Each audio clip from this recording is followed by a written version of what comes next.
Alrighty, I'm back once again. This time I'm going to talk about the last 2 weeks of group stage in the World Championship of League of Legends.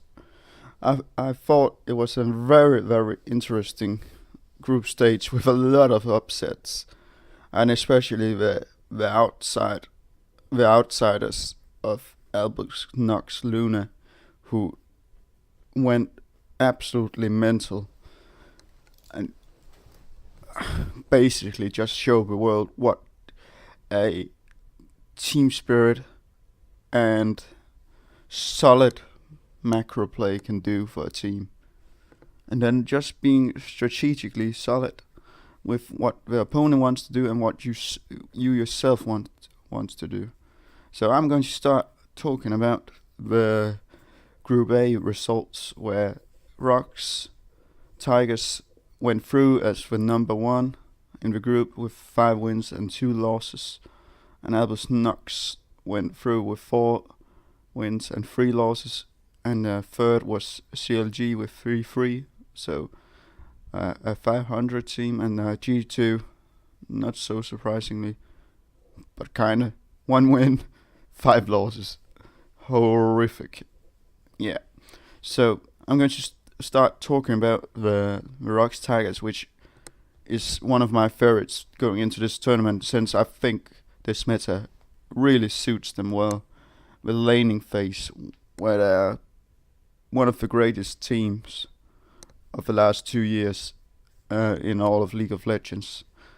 I think they got it really down, and they got it all down, and they all also got a way to come back in the games, because the champions at the moment being played is so reliant on the team fighting, which you can almost see when I basically want to say, when Rumble is in the meta and when Olaf is in the meta, you are certain that there is going to be team fights.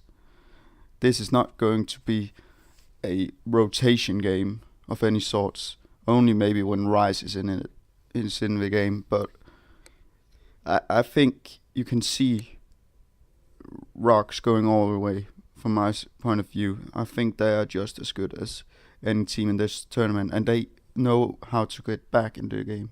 And they are not bad at the macro game or the map plays either. They know what to do, and they know how to snowball things efficiently. They never get behind in lanes, almost never get back in lane or behind in lanes in laning phase. While you see a team like G2, which is so reliant on the lanes, just fall through completely when they go up, and that has been my point. Have been my point all year long. G2 can't expect to own each team they're going to face at the World Championship. And funnily enough, they don't know how to play the game. Really. They know how to play the lanes, they know how to be rock solid at those, but that's not enough. You need to be more than that. You need to have some macro game. You need to know what to do. And when your players are not performing well, you need to fall back, rely on something else. And they couldn't. They didn't find their groove. I'm sorry, but they're not that great. And their coach, well, he's miserable. He's a terrible coach, Young Buck. But he's setting the team up to exceed as individuals. But this is a team game, and that's not enough. CLG, I think you could say they did alright in this group. They were decent, but they couldn't really.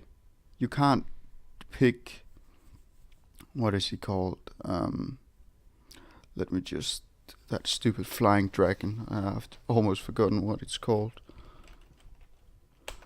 Let me just have a look what it's called. Well, it's not so surprising. At least I think when CLG, I'm sorry for this random mumbling and such, but I'm not seeing it as a surprise that they can't make it work, because they are alright in lanes, but they really, really lack something when they get behind. They don't know how to get back from a deficit, and I'm not really surprised when they can't dictate the map. They are not a great team. They are not a team that rallies from behind. They don't know what to do when basically when you can't have the pick of the litter or have the ward setups. When the laning phase goes wild, they are never in a world setting going to succeed. Sorry, and that should at least give you kind of an idea what kind of team this is. This is more like an offered kind of team when it's not being set up to be successful. This is not a team that is going to come back from a deficit, while you have a team like Albus Nox, which just, and I'm not so sure how good they are, because when you look at them in the late game, you can see the cracks showing.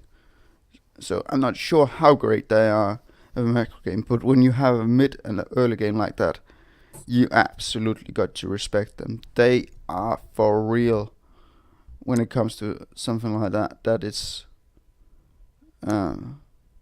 unbelievable what they have done. And they've showed up, but I think as well this has something to do with the drafting, because they got some great drafts, but the other teams don't expect them at all. And I think it's more disrespect from the point of view of the opponent than it is them being that great. And by the way, the stupid dragon I was trying to find the name of was Aurelian's Soul.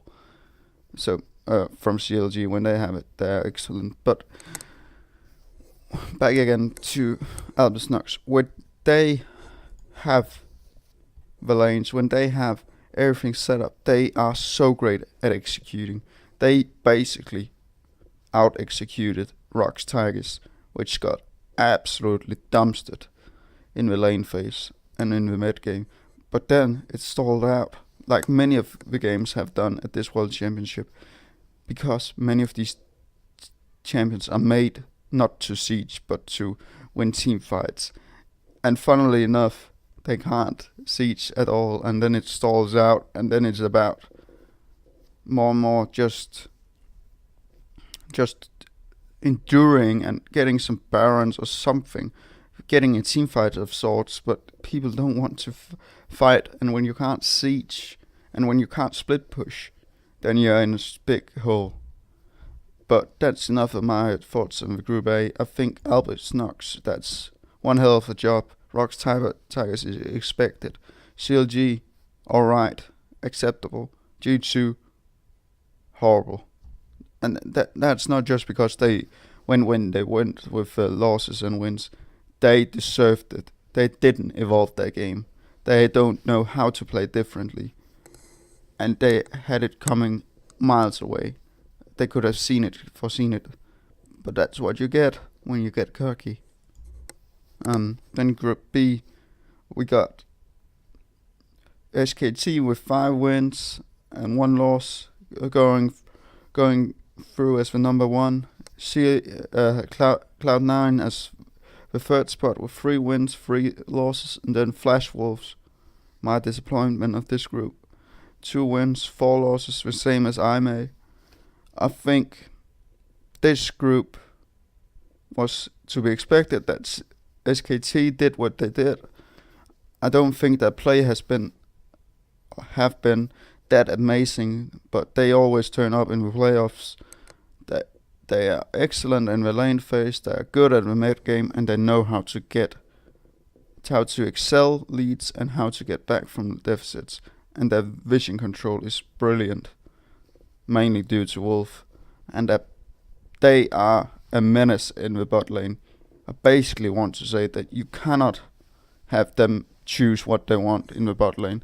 I almost want them to then have whatever champion they wanted in the top lane or in the jungle or in the mid lane. Maybe not the mid lane, but something like that when you play against them. But because their bot lane is too good, they are too good, and they exceed their dominance completely over the map when you let them.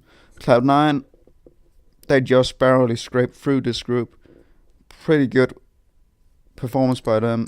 I think you can see what they bring. They almost always brings up the first blood in the games, but they kind of derail when you get to the late game, where they have to take some team fights where they're not as good as the other teams. They can't just win it straight up.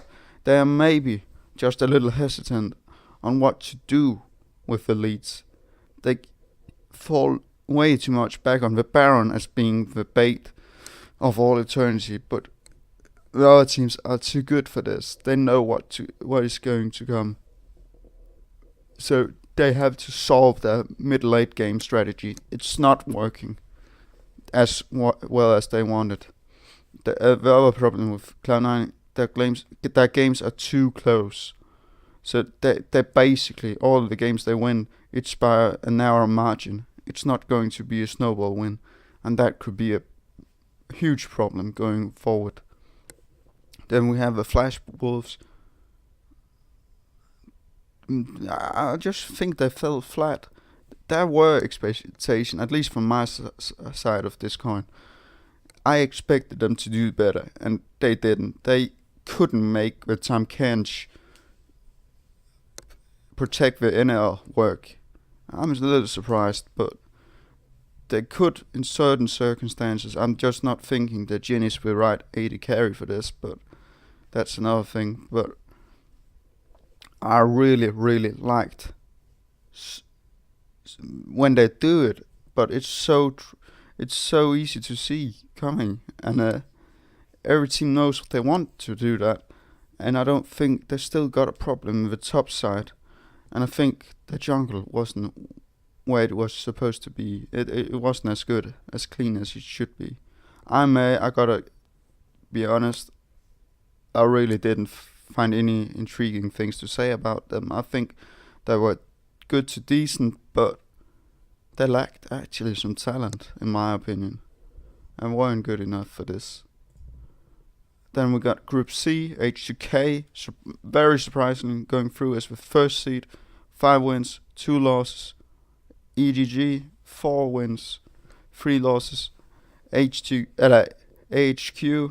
third, 3 wins, 3 losses. And then Ents Esports, 1 win, 5 losses, sorry. H2K basically turned it all around in the second week of this group stage. They didn't look that crisp in the first game, but they just turned up. They made Jankos work. They made it work. They made Rio not be a liability. I still think they have a problem in the top lane. Odoamne is not a great top laner, and you can certainly abuse it. He's getting caught out all over the place, even when they have leads. Their bot lane is terrific. So it's the bot lane / jungle that is their strong point, and I think people are underestimating it. EDG, kind of a struggling phase in this group, completely fell through the floor in the second week and just narrowly scraped by and got through, but I'm not really feeling them. I'm thinking they are making too many mistakes to be a real contender, and I'm not seeing a crisp and clean play. You can abuse them from a macro play. They can be just as good as you want in lane phase and in the team fights, but you can abuse them because they don't know what else to do, and it seems so stupid and naive that should be the fault of the great flaw of your team, but it is. Then you got AHQ. I had expectation like I had with Flash Wolves, but they just didn't didn't completely turn up the way I wanted them to. I think they've run their course with the mid lane. Where, what is it called? West or I can't even remember what it's called, but I'm not seeing it anymore. Yeah, West or, but it's okay what they're doing, but it's not enough. I didn't think they utilized Anne, and Mountain didn't show up at all. It was just a lackluster performance, to be honest. They had a shot at this. And it's good enough for one upset. Classic wildcard region. And then we have Group D, where we have the infamous TSM chaos. We had the Samsung Galaxy going through in solid fashion, 5-1. Then we have actually a split tie at the middle with RNG and TSM, but RNG went through on the tiebreaker rule, which I think is alright enough. I know some people want to argue it, but I think it's solid enough. If you win both games against that team, then you are the better team. And you don't need to have a tiebreaker over that. You can clearly see who was the better team. But TSM went out in a flopping way with a 3-3 alongside RNG, which as well didn't show up in the second week, sorry. And then Splice, yeah, I don't know, 1-5. Couldn't rely on Wunder being a great top laner. Didn't have a chance at all.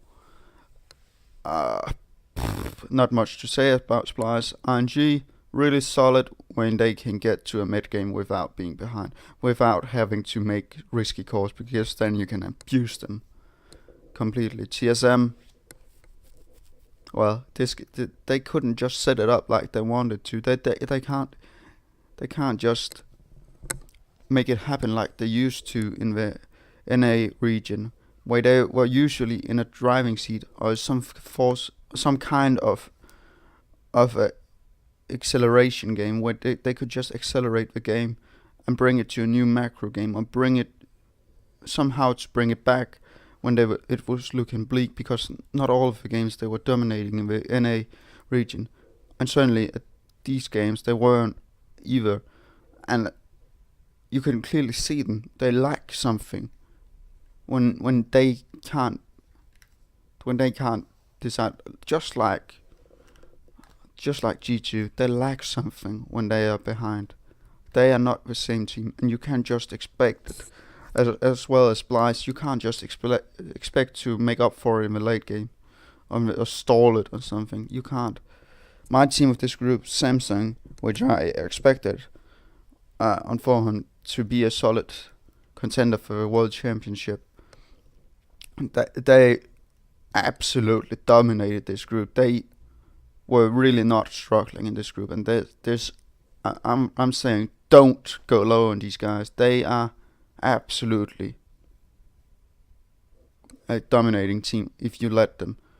I can't say enough about this Crown dude in the mid lane. He is amazing. I saw him last year. He was absolutely one of the best teams in the world.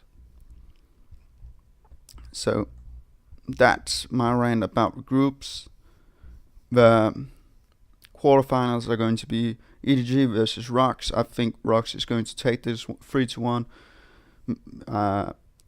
Rox is way too solid to be fumbling this around when if they can have the champions, and they can have a decent early game and then excel it in the mid game with some macro plays, maybe with Ryze, maybe with Rek'Sai, maybe with teleport plays, maybe with Kennen, Aurelion Sol, I don't care who it is. You can abuse these EDG guys. You can make them make bad decisions. Then we have SKT versus RNG. I think this one is going to be a tight one. 3-2 SKT. I see SKT having a little struggle because their bot side is not going to be that successful as they maybe always are. But in the mid lane there is a problem in the matchup. I'm not going to see Xiaohu matching up that well with Faker. It could be interesting with MLXG against Blank, but in the jungle. But I'm seeing the bot side is the big thing, and then the top side, Luber. Can he bring it? Is he for real enough to make Duke work for his money? I'm not sure. RNG needs to perform better than this. They need to have some mental force, and I think the problem for RNG, if they go behind 1, maybe 2 games, they will fall through the floor. They don't have a backbone like other teams, so that is absolutely key for SKT. Don't give them a lead. Don't make them feel confident in this map. Throw them off. Use the map. Use the vision. Then there's the third quarter-final match between Samsung Galaxy and Cloud9. I would say confidently 3-1 Samsung. They are better than C9 in the lanes. I think you're going to have a problem in the mid lane. Not in the mid lane, but you can't rely on Jensen being the main force. And Ambition is better than Meteors. It's simple enough. Ruler and Core JJ, you can argue in the bot lane. That's going to be the point of emphasis where C9 are going to pick for the lanes, I'm sure. Cuvée is very good as well. I think C9 should focus on the top and the bot side, and then just try to go even in the mid lanes and in the jungle. Then we got the funky matchup, H2K versus Albus Nox. I think actually Albus Nox, unless the pressure of the situation gets to their head, they can absolutely win this game. They could as well exceed to the finals if everything goes right. This is their chance. H2K, decent, but if you can stall out the first part, if you can start making plays on them, if you dominate the lanes, and that has been the Albus Nox, if you can make Yankers not a farming jungler, but if you can throw him off, if you can track him, you can absolutely decide H2K's game, because they don't make plays on themselves. They almost always have Yankers in some part of it. You need to keep track of this guy. This is H2K's assets as long with Forgiven, but you need to have constant track of him. So vision control is going to be key. I would pick for strong lane in the top lane, and then I would as well make a case for bringing just a surviving lane in the bot lane, and then bring something in the jungle which can dominate. Get a good lane matchup in the jungle and make Yankos feel unconfident, because when he's confident, H2K is confident.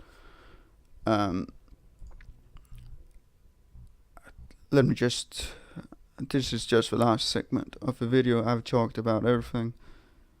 I would expect to see more plays. This is just more playtime for certain champions. Cassiopeia, Pyre, whatever you want to call her. Bart, Aurelion Sol, Rise for certainty. I still think you're going to see Evelyn come out sometime. Which other champion? Jinx, with of course with some kind of protection in Tom Kench. Jace, more of him, but I'm not fan of him at all in the top lane because I think he's okay if he can snowball elite, but he's not that useful because he's so damn squishy and he has to jump in. He has so little damage when he can't. At least when he can't just poke. I could see Kennen is for certainty going to be used more. Kled, I'm very disappointed in the play of Kled at this World Championship. I think you can use him much better than this. Pantheon, I think you are going to see him. It could be so fun to watch. Renekton as well. Riven, I'm certain. Somebody is going to bring it out. Skarner, I love when they play Skarner. It's kind of a narrow playstyle, but he's very, very good in the mid to late game. Our champions, Syndra is being played all the time. Tristana is going to be played. I'm feeling it, even though it's maybe not the easiest. Varus, maybe Vayne could be played as well if the comp is right. Vel'Koz could be played as well. Vi is very decent as well. Maybe a Wukong, you could see that. Seraph. Maybe a 6. He could also be a funny one. I love when people play Sarah. I think she's good as well. But that's enough of my rant. I hope you enjoy my video and want to check out other videos out on my YouTube channel. Goodbye.